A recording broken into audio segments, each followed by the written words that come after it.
Ram Ram. India news Haryana देख रहे हैं आप और आपके साथ मैं दीप्ति द्विवेदी। बात करेंगे करनाल में भगवान परशुराम जन्मोत्सव पर विशाल और भव्य कार्यक्रम का आयोजन हुआ।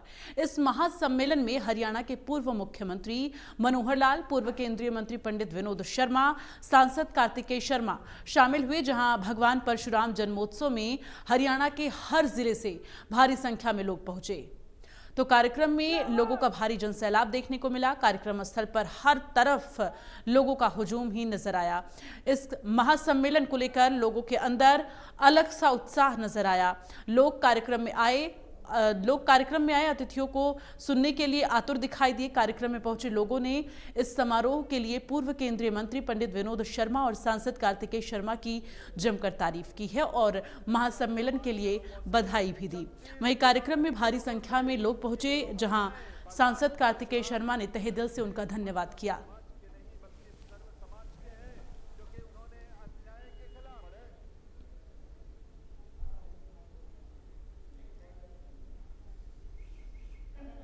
वहीं करनाल में आयोजित भगवान परशुराम जन्मोत्सव को पूर्व केंद्रीय मंत्री पंडित विनोद शर्मा ने संबोधित किया। इस दौरान पंडित विनोद शर्मा ने प्रधानमंत्री नरेंद्र मोदी और पूर्व सीएम मनोहर लाल के कामों की जमकर सराहना की है। अपने संबोधन में मनोहर लाल को जन्मदिन की बधाई देते हुए पूर्व केंद्रीय मंत्री पंडित विनोद शर्मा ने कहा कि मनोहर लाल ने पारदर्शिता से सरकार चलाई, जिससे प्रदेश के हर वर्ग को लाभ मिला। साथ ही पंडित विनोद शर्मा ने कहा कि देश का भविष्य सुरक्षित हाथों में है। सम्माननीय पूर्व मुख्यमंत्री मनोहर लाल जी, अति सम्माननीय डॉक्टर डीपी वत्स जी, कार्तिकेय शर्मा जी, श्री हरविंदर कल्याण जी, श्री महावीर गुड्डू जी, शक्ति रानी जी, मेंबर पार्लियामेंट भाटिया जी,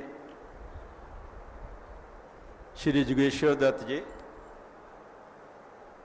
श्री जिलेराम चोचड़ा जी, श्री मासूम शर्मा जी, श्री सीएम शुक्ला जी, हरिराम दीक्षित जी,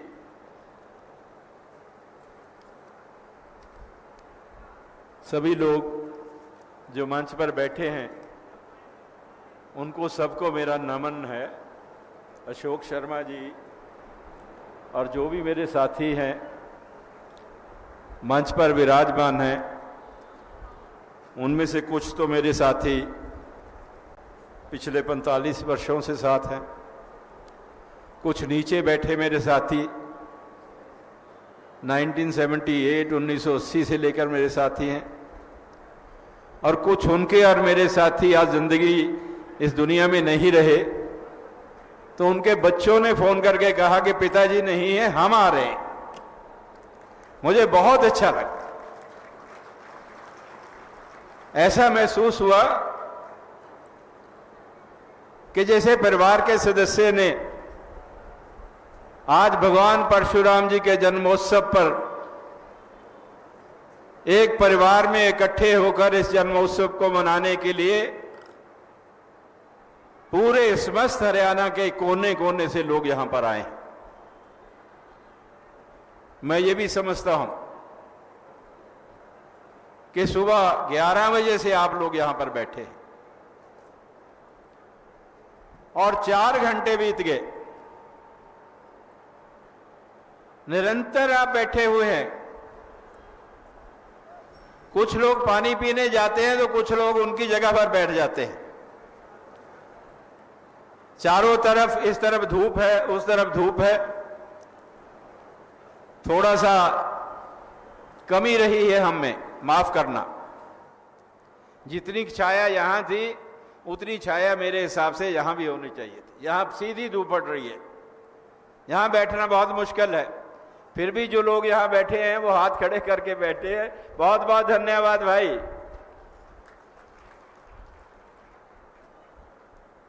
लंबा समय नहीं लूंगा। आज भगवान परशुराम जी के जन्मोत्सव पर 3 नारे मेरे साथ लगाइए, 3 बार एक नारा। भगवान परशुराम जी की, भगवान परशुराम जी की, भगवान परशुराम जी की। धन्यवाद। माननीय मनोहर लाल जी का, अब कुछ लोग पूर्व मुख्यमंत्री कहते हैं, मेरे मन में उनका जो आदर है वो एक मुख्यमंत्री से भी ज्यादा है। एक इंसान के तौर पे मैं बहुत आदर करता हूं और मैं समझता हूं कि जिस तरह के मुख्यमंत्री वो रहे हैं, उन्होंने कोई द्वेष नहीं रखा है। गरीब को नौकरी मिल जाए,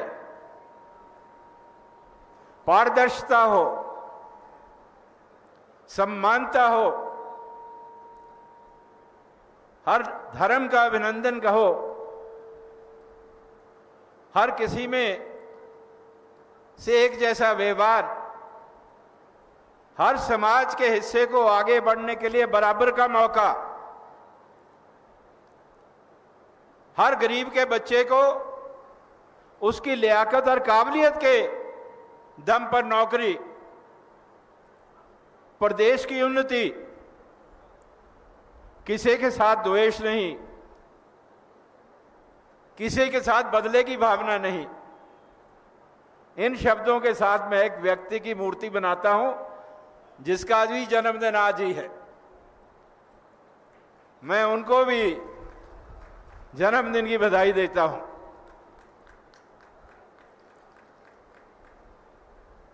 कार्तिकेय शर्मा ने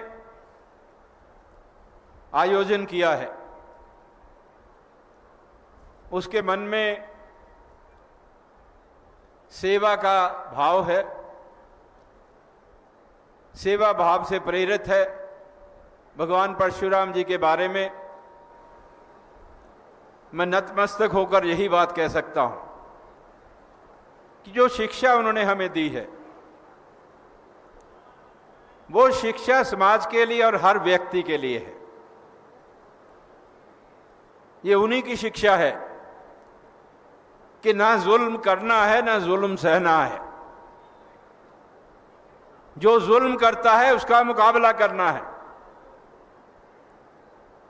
गरीब और कमजोर का साथ देना है और अपना स्वार्थ ना देखते हुए त्याग करना है। किसी चीज के प्रति मोह नहीं रखना है, त्याग करना है। ये उनकी शिक्षा है और इसी शिक्षा को लेकर हम आगे बढ़ना चाहते हैं। इसी शिक्षा का अनुसरण करते हुए जो रास्ता उन्होंने प्रशस्त किया है, उस रास्ते पर चलते हुए हम सबको साथ लेकर चलना चाहते हैं। हमारे समाज में समाज अकेला नहीं होता, समाज सब समाजों के साथ मिलकर बनता है। यहां कहीं भी किसी को हमारी जरूरत हो, जब हम उनका साथ नहीं देंगे तो हमारा समाज आगे नहीं बढ़ सकता। ये मान के चलिए कि किसी भी समाज की मजबूती जो है वो उसकी कार्य प्रणाली, उसके मन में दूसरों के प्रति स्नेह, उसके मन में दूसरों के प्रति आशीर्वाद, दूसरों के सुख दर्द को पहचानना और महसूस करना, यह होना बहुत जरूरी है। मैं जानता हूं कि यह सब कुछ आप में है और आज हम इसी के संदर्भ में भगवान परशुराम जी के दिखाए हुए रास्ते पर चलने का संकल्प लेते हैं।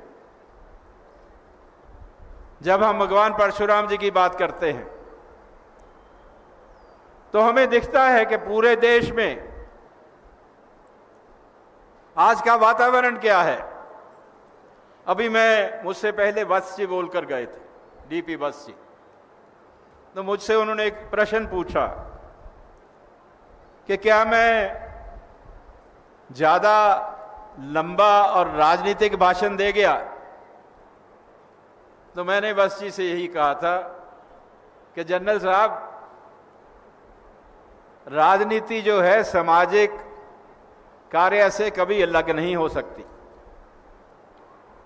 आपने अगर राजनीतिक भाषण ना दिया होता तो ये भाषण ही नहीं था। राजनीति को क्यों अलग नहीं कर सकते हम? कोई राजनीति बुरी चीज नहीं है, मान के चले।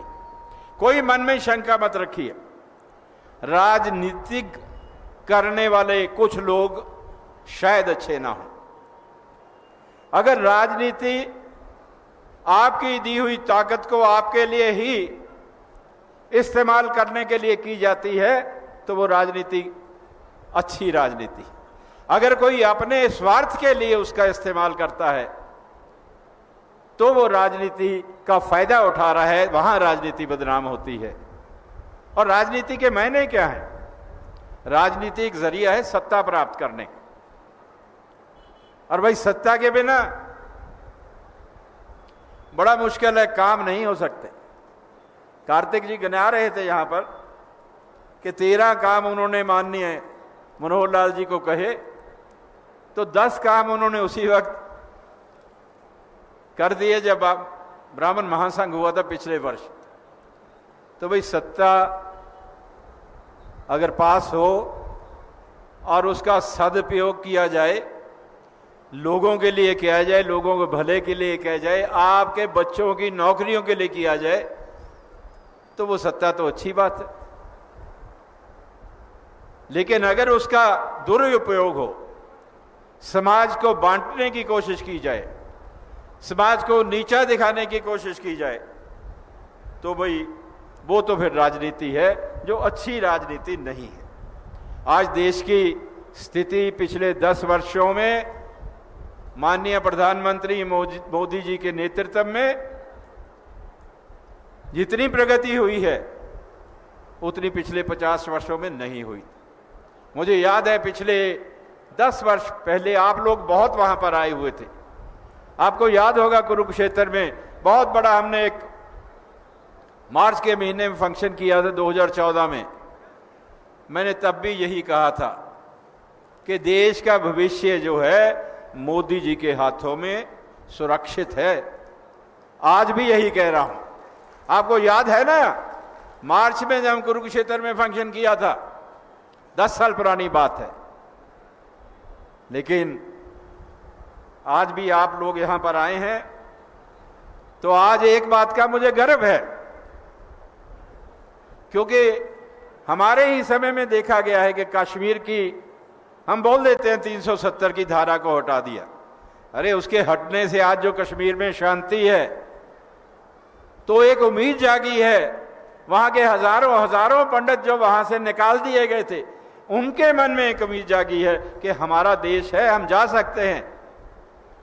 और मुझे उम्मीद है कि वो अपने घर वापस जाएंगे और उनको उतना ही स्थान मिलेगा। मैं ज्यादा आपका समय नहीं लूंगा। जहां सम्मान और इक्वल अपॉर्चुनिटी की बात करते हैं,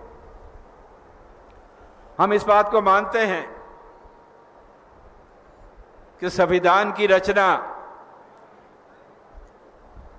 बाबा साहब ने की और संविधान हमें बहुत प्यारा है, और संविधान के तहत ये कार्य हम कर रहे हैं।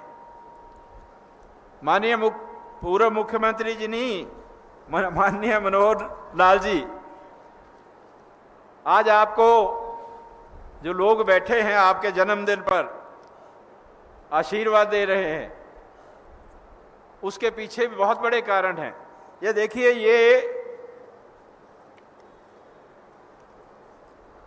ये 10,000 नौकरी जो बच्चों को मिली है उसकी लिस्टें हैं।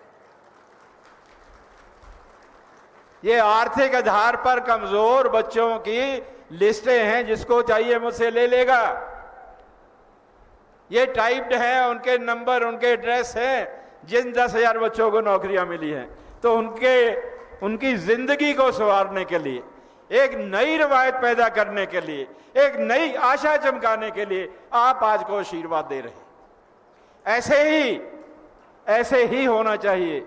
हमारे बच्चों को रोजगार मिलना चाहिए, क्योंकि रोजगार के बिना हमारा गुजारा नहीं हो रहा है। आप जितने भी लोग बैठे हैं, आप हाथ खड़ा करके बताइए कि हमें रोजगार की कितनी जरूरत है। हाथ खड़े करके बताइए। हमें रोजगार मिलना चाहिए। आपने शुरुआत की है, ये चलती रहेगी, हम रोजगार मिलता रहे, ऐसी हमारी आशा है, हम आशा करते हैं। मैं संविधान की बात कर रहा था।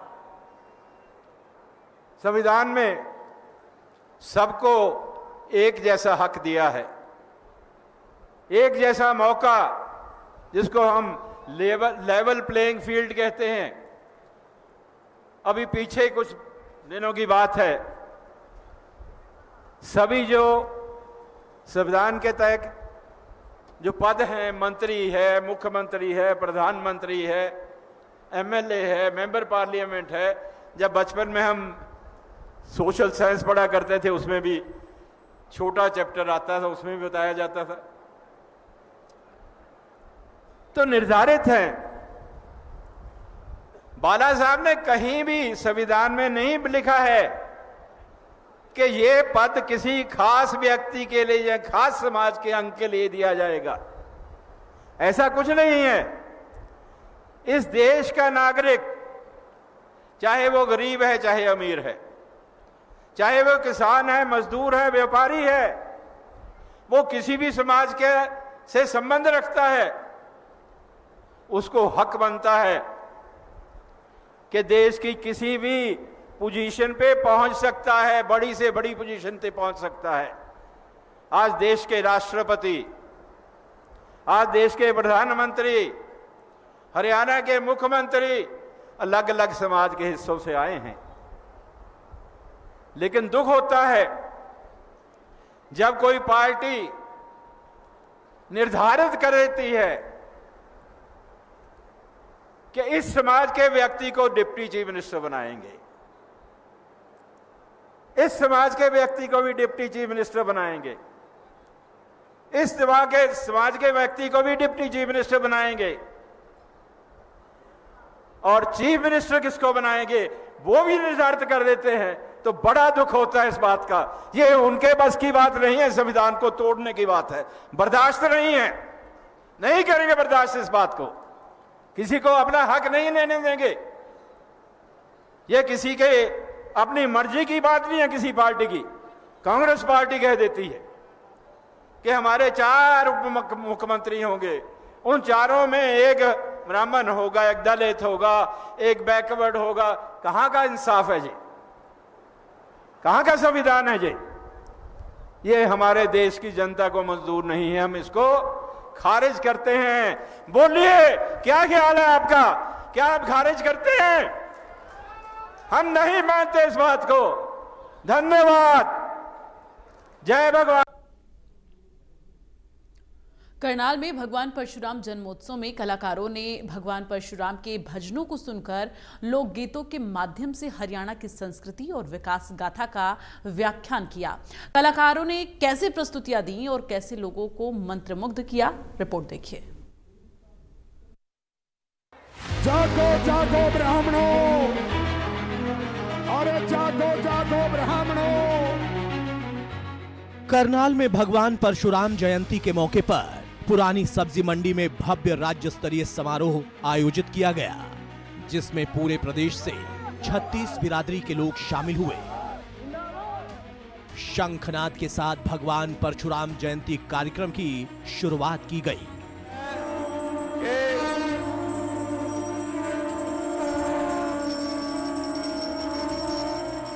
समारोह में मुख्य अतिथि के तौर पर पूर्व मुख्यमंत्री मनोहर लाल कार्यक्रम में शामिल हुए। पूर्व मुख्यमंत्री मनोहर लाल ने दीप प्रज्वलित कर भगवान परशुराम को नमन किया। इस दौरान पूर्व केंद्रीय मंत्री पंडित विनोद शर्मा ने मनोहर लाल को न्याय और सत्य के प्रतीक के रूप में फरसा भेंट किया। मित्रों, क्या क्या गिनाया जाए, विषय बहुत है गिनाने के लिए। मैं तो इतना ही कहूंगा कि आज भी लड़ाई जो है न्याय अन्याय की है, पुण्य पाप की है, सच और झूठ की है। इसके अंदर हमारे विपक्षी सेना के लोग यानी कौरवों के लोग अफवाहें फैलाएंगे, पैसा खर्च करेंगे, लोगों को बहकाएंगे, लालच देंगे, और लालच की बात तो कैसे स्वीकार करने लग गए हैं। हमारे हिसार के कैंडिडेट कांग्रेस के, उनसे पूछा हमारे पत्रकार भाई ने कि भाई बिना खर्ची बिना पर्ची की बात से आप कितना सहमत हैं। वो कहते हैं खर्ची तो कभी हमने भी चलने नहीं दी, चाहे मनोहर लाल को पूछ लो, पूछवा भी मेरे से रहे हैं, जबकि मुझे पता है कि कितनी खर्ची कहाँ लगती थी, सब पता है मुझे। लोग साथ में कहते हैं कि पर्ची तो चलनी ही चाहिए, अगर पर्ची नहीं चलेगी तो फिर हम अपने लोगों को कैसे लगा सकेंगे। तो इस प्रकार का भेदभाव आज भी उनके दिमाग में घुसा हुआ है। आज भी वो गरीब आदमी को मेरिट के आधार पर नौकरी मिले, सामान्य आदमी को मेरिट पर नौकरी मिले, इसके हक में तो आज भी नहीं खड़े हैं। भव्य राज्य स्तरीय समारोह में हरियाणा के अलग अलग कलाकारों ने अपनी प्रस्तुतियां दी। कलाकारों ने भगवान श्री राम परशुराम के भजनों को सुनाकर लोगों को मंत्रमुग्ध कर दिया। साथ ही रागणी की प्रस्तुति भी हुई। खून से अपने रंग देंगे हमें इंकलाब की बोल, हमें वापिस लौटेंगे लेकर आजादी का डोला। मेरा रंग दे, मेरा रंग दे बसंती डोला। परशुराम जयंती के मौके पर समारोह में भक्त भगवान परशुराम के जयकारे लगाते हुए भी नजर आए। जगह जगह से लोग बसों और गाड़ियों में सवार होकर करनाल के कार्यक्रम में पहुंचे। फरीदाबाद, गुरुग्राम, पलवल, हिसार समेत कई जगह से लोग जन्मोत्सव में शामिल होने के लिए बसों से पहुंचे। जन्मोत्सव को लेकर लोगों में खासा उत्साह दिखा। जहां बस में बैठकर लोगों ने भगवान परशुराम, पूर्व केंद्रीय मंत्री विनोद शर्मा और सांसद कार्तिकेय शर्मा के नारे लगाए।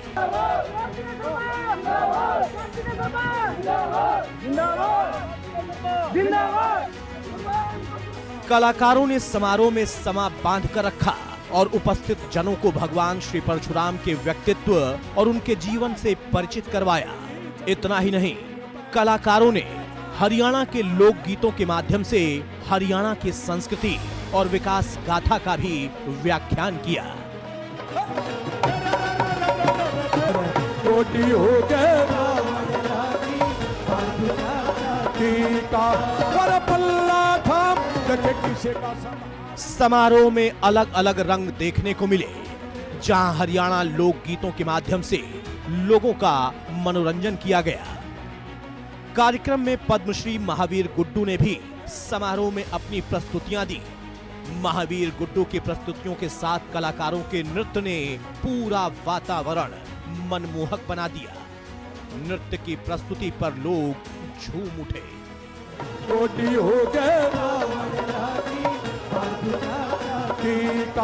पर पल्ला था किसे का संधारा, किसे की कोठरी पर। वहीं इस कार्यक्रम में सांसद कार्तिकेय शर्मा ने 36 बिरादरी के लोगों का तहे दिल से स्वागत किया।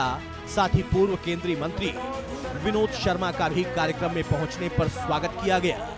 पूर्व केंद्रीय मंत्री विनोद शर्मा को पगड़ी पहनाकर सम्मानित किया गया। पंडित विनोद शर्मा जी का ये वंदन अभिनंदन करें इस मंच पर। राजनीति के मायने क्या है?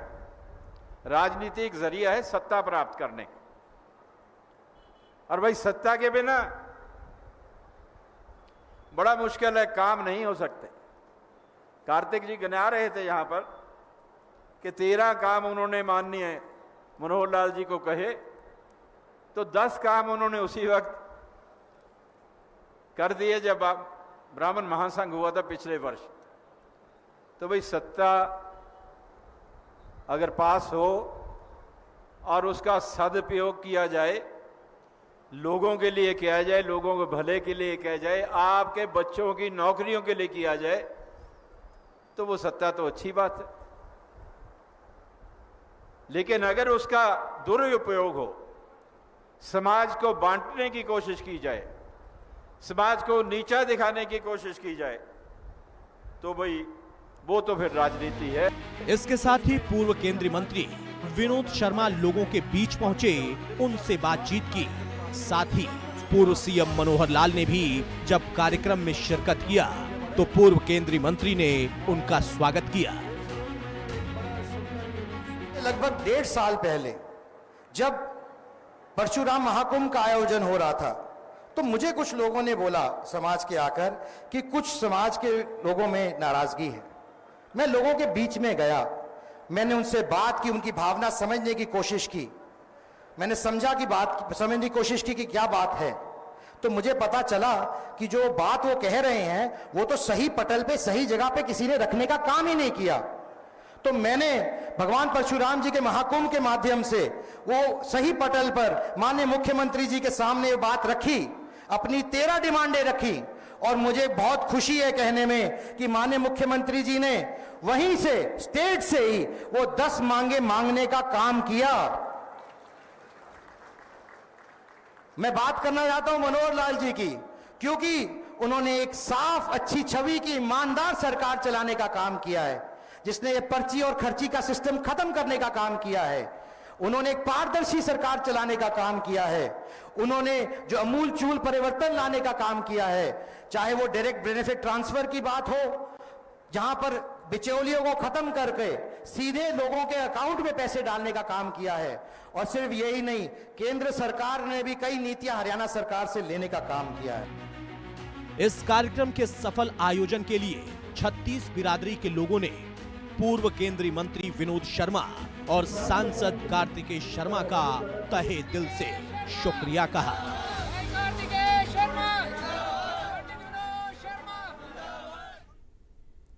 भगवान परशुराम कार्यक्रम के मौके पर सांसद कार्तिकेय शर्मा ने सभी लोगों का स्वागत किया। मंच पर सांसद कार्तिकेय शर्मा ने भगवान परशुराम के जयकारे के साथ अपना भाषण शुरू किया और इस दौरान पिता विनोद शर्मा और माता मेयर शक्ति रानी शर्मा के प्रयासों की जमकर उन्होंने सराहना की।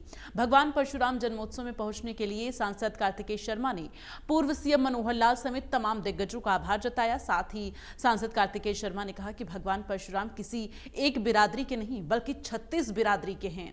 मंच से अपने संबोधन में सांसद कार्तिकेय शर्मा ने पीएम मोदी के कामों की भी जमकर सराहना की है। साथ ही सांसद कार्तिकेय शर्मा ने कहा कि नरेंद्र मोदी तीसरी बार देश के प्रधानमंत्री बनेंगे तो मनोहर लाल की प्रशंसा करते हुए सांसद कार्तिकेय शर्मा ने कहा कि मनोहर लाल की सरकार में लोगों को बिना पर्ची खर्ची के नौकरियां मिली हैं।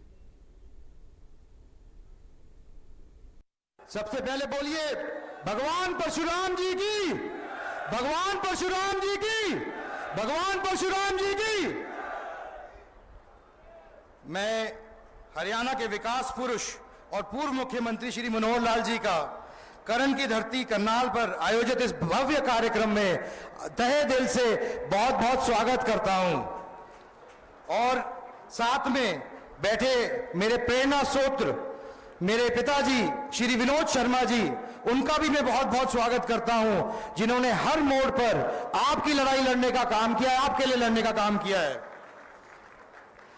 मेरी माता श्री शक्ति रानी शर्मा जी, जिन्होंने अभी तक पिछले 30 साल में इतना काम किया है अंबाला की जनता का कि उनका आशीर्वाद और प्यार सदैव हमेशा हमें साथ रहता है। साथ ही उपस्थित इस मंच पर जो जितने भी गणमान्य व्यक्ति हैं, श्री डीपी वत्स जी, एक्स एमपी हरिवेंद्र कल्याण जी, मेरे बड़े भाई संजय भाटिया जी, शशिकांत जी, महावीर गुड्डू जी, योगेश्वर दत्त जी, मासूम शर्मा जी, जय भगवान चेयरमैन जी, जिलेराम चोचरा जी, जयपाल शर्मा जी, सीएम शुक्ला जी, सुरेंद्र शर्मा बड़ोता जी, अशोक शर्मा जी प्रधान, अशोक शर्मा जी ब्राह्मण खाप प्रधान, कृष्ण लाल शर्मा जी, जयपाल शर्मा जी, डॉक्टर शिवांगी कौशिक, विशाल मेहता जी, केसी शर्मा जी, एमपी शर्मा जी, प्रमोद शर्मा जी, अरुण शर्मा जी, एसएन पांड्या जी, मौजी राम जी, सिया राम जी, हरिराम दीक्षित जी, हमारे बड़े जिनके सानिध्य में हम हमेशा प्रेरणा लेते हैं, सुरेंद्र वत्स जी, सुरेंद्र कौशिक बनवोरी जी, अशोक तंवर जी, सिलक राम जी, हरीश मोदगिल जी, देवकी नंदन भारद्वाज जी, गुरदीप राणा जी, सोम सिंह चेयरमैन जी, सुनील भारद्वाज जी और अमरजीत कौंड जी, गौरव शर्मा जी, पूरा का पूरा सम्मानित मंच, जितने भी लोग आप सब समय निकाल के आए हैं, जितने भी हमारे बड़े बुजुर्ग माताएं बहनें, जब आप इतनी गर्मी में इतना समय निकाल के आए हरियाणा के अलग अलग क्षेत्रों से, मैं आपको कोटि कोटि नमन करता हूं, दिल की गहराइयों से बहुत बहुत धन्यवाद करता हूं।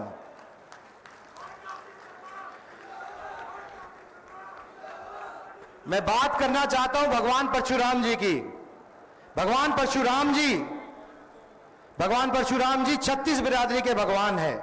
क्योंकि भगवान किसी एक बिरादरी के नहीं होते हैं, लेकिन हम भगवान परशुराम जी के वंशज हैं, तो ये हमारा दायित्व बनता है कि हम उनकी पैरोकारी करें, उनकी जो शिक्षा है, जो उनके आदर्श हैं, उनको बढ़ाने का काम करें, ताकि जो हमारी युवा पीढ़ी है, जो नौजवान पीढ़ी है, वो उनकी सीख से, शिक्षा से प्रेरणा ले सके और अपने जीवन का अनुसरण कर सके, ताकि आने वाली पीढ़ियां और आने वाले समय में, क्योंकि भगवान परशुराम जी का एक ही उपलक्ष्य था, वो सही के साथ है, गलत के खिलाफ, हित के साथ है, अहित के खिलाफ।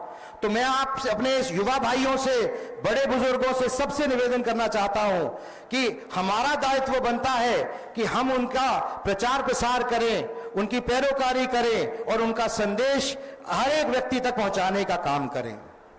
भगवान परशुराम जी ने हमेशा अन्याय के खिलाफ लड़ने का काम किया है। शायद इसीलिए वे ऐसे भगवान हैं जिनका वर्णन हर युग में होता है, ताकि हर युग के अंदर अन्याय के खिलाफ वे लड़ सकें। मैं बात रखना चाहता हूं, मेरे बहुत से भाई हैं, समाज के युवा भाई, जो कभी कभी उत्तेजित हो जाते हैं। मैं उनको बताना चाहता हूं कि भगवान परशुराम जी शस्त्र की भी बात करते हैं और शास्त्र की भी बात करते हैं, लेकिन जब तक आपको शास्त्र का ज्ञान ना हो तब तक शस्त्र का इस्तेमाल की बात नहीं करते। तो मैं अपने युवा साथियों से भी निवेदन करना चाहता हूं कि जब हम भगवान परशुराम जी का अनुसरण करें तो हम उनके पूरे ज्ञान के साथ उनका अनुसरण करें। भगवान परशुराम जी का आशीर्वाद हमारे साथ है, बना रहेगा। मैं बात करना चाहता हूं पंडित विनोद शर्मा जी की, जिन्होंने ईपीबीजी का पौधा लगाया, जिसका हजारों बच्चों को फायदा मिला। मैं बात करना चाहता हूं डोली के मालिकाना हक की, जिसका फायदा 28 जातियों को मिला। मैं बात करना चाहता हूं जो लड़ाई पंडित विनोद शर्मा जी ने लड़ी, इंटरव्यू सिस्टम की जो कुरीति थी उसको खत्म करने की, उसका सबको फायदा मिला। मैं बात करना चाहता हूं आपके सरोकार की, जो हमेशा पंडित विनोद शर्मा जी ने लड़ा है और आपके लिए लड़ने का काम किया है, गरीब आदमी के लिए लड़ने का काम किया है। मैं भी उनसे प्रेरणा लेता हूं और मैं आपको स्पष्ट करता हूं और आश्वासन दिलाता हूं, मैं भी उनके दिखाए हुए रास्ते पे जरूर चलूंगा। मैं बात करना चाहता हूं हमारे देश के, प्रदेश के यशस्वी हमारे देश के यशस्वी पूर्व मुख्यमंत्री श्री मनोहर लाल जी की। मैं अपने आपसे कुछ ऐसे अनुभव साझा करना चाहूंगा। आज से लगभग 1.5 साल पहले जब परशुराम महाकुंभ का आयोजन हो रहा था, तो मुझे कुछ लोगों ने बोला समाज के आकर कि कुछ समाज के लोगों में नाराजगी है। मैं लोगों के बीच में गया, मैंने उनसे बात की, उनकी भावना समझने की कोशिश की, मैंने समझने की कोशिश की कि क्या बात है। तो मुझे पता चला कि जो बात वो कह रहे हैं वो तो सही पटल पे, सही जगह पे किसी ने रखने का काम ही नहीं किया। तो मैंने भगवान परशुराम जी के महाकुंभ के माध्यम से वो सही पटल पर माननीय मुख्यमंत्री जी के सामने बात रखी, अपनी 13 डिमांडें रखी, और मुझे बहुत खुशी है कहने में कि माननीय मुख्यमंत्री जी ने वहीं से, स्टेट से ही वो 10 मांगे मांगने का काम किया। मैं बात करना चाहता हूं मनोहर लाल जी की, क्योंकि उन्होंने एक साफ, अच्छी छवि की, ईमानदार सरकार चलाने का काम किया है, जिसने ये पर्ची और खर्ची का सिस्टम खत्म करने का काम किया है। उन्होंने एक पारदर्शी सरकार चलाने का काम किया है। उन्होंने जो अमूलचूल परिवर्तन लाने का काम किया है, चाहे वो डायरेक्ट बेनिफिट ट्रांसफर की बात हो, जहां पर बिचौलियों को खत्म करके सीधे लोगों के अकाउंट में पैसे डालने का काम किया है। और सिर्फ यही नहीं, केंद्र सरकार ने भी कई नीतियां हरियाणा सरकार से लेने का काम किया है। मैं मन से बहुत बहुत धन्यवाद करता हूं माननीय मनोहर लाल जी का कि मैंने जब भी कोई विषय उनके सामने रखा है, उन्होंने बहुत संवेदनशीलता से उसको सुन के उसको करने का काम किया है। बहुत बहुत धन्यवाद मनोहर लाल जी। मैं बात करना चाहता हूं देश की। हाल ही में मुझे भगवान राम के भव्य मंदिर का जब प्राण प्रतिष्ठा हो रही थी तो उसमें जाने का सौभाग्य मिला, उसका न्योता मिला। वो एक अलौकिक दृश्य था। जब मैं वहां था तो मुझे याद आता था कि जब मैं छोटा बच्चा था 10 साल का, तब से मैं इसके बारे में सुन रहा था। और विश्वास ही नहीं होता था कि शायद एक दिन यह दिन देखने को मिलेगा। लेकिन मैं अपनी बात संक्षिप्त में रखना चाहता हूं, मैं देश की भावना संक्षिप्त में रखना चाहता हूं। जब मैं वापस आया तो सदन के अंदर बहस हुई। राष्ट्रपति जी के अभिभाषण के अंदर उन्होंने राम मंदिर का वर्णन किया, तो उस पे ऑपोजिशन वालों ने कहा, आपत्ति जताई कि राष्ट्रपति जी ने राम मंदिर का वर्णन क्यों किया अपने अभिभाषण के अंदर। तो उस पे मैं खड़ा हुआ और मैंने कहा कि मैं हरियाणा से हूं, हरियाणा का हूं, हरियाणा से आता हूं, और हमारे यहां तो प्रथा है कि जब हम किसी को मिलते हैं तो हम उनका अभिनंदन भी राम राम करके करते हैं। यह विषय आस्था का विषय है, 140 करोड़ की भावना का विषय है। कृपया करके इसका तुष्टीकरण ना करें, नहीं तो देश की जनता आपको माफ नहीं करेगी। मैं आपको यह भी बताना चाहता हूं कि हर 5 साल में जो चुनाव आता है, आज वो दिन आ गया है, और मैं कहना चाहता हूं कि देश ने मन बना लिया है अपनी आस्था माननीय नरेंद्र मोदी जी के अंदर व्यक्त करके कि आने वाली 25 तारीख को भी तीसरी बार प्रचंड बहुमत से उनको वोट देकर तीसरी बार प्रधानमंत्री बनाएगा, ऐसा देश ने फैसला किया है। तो मैं अपने युवा भाइयों साथियों से सबसे निवेदन करना चाहता हूं कि इस लोकतंत्र के पर्व के अंदर बढ़ चढ़ के हिस्सा लें और अपने मत को सही अपने विवेक से, क्योंकि ये प्रधानमंत्री जी का चुनाव है और ये देश का चुनाव है जो देश में दशा और दिशा देता है। मैं बहुत ज्यादा ना कहते हुए आप लोगों से एक बार पुनः धन्यवाद करना चाहता हूं कि आप अपना समय निकाल के आए और आपने आशीर्वाद दिया। बहुत बहुत धन्यवाद। जय हरियाणा, जय भारत, बहुत बहुत धन्यवाद। और चलिए यहां रुकेंगे एक छोटे से ब्रेक के लिए, जल्द हाजिर होंगे।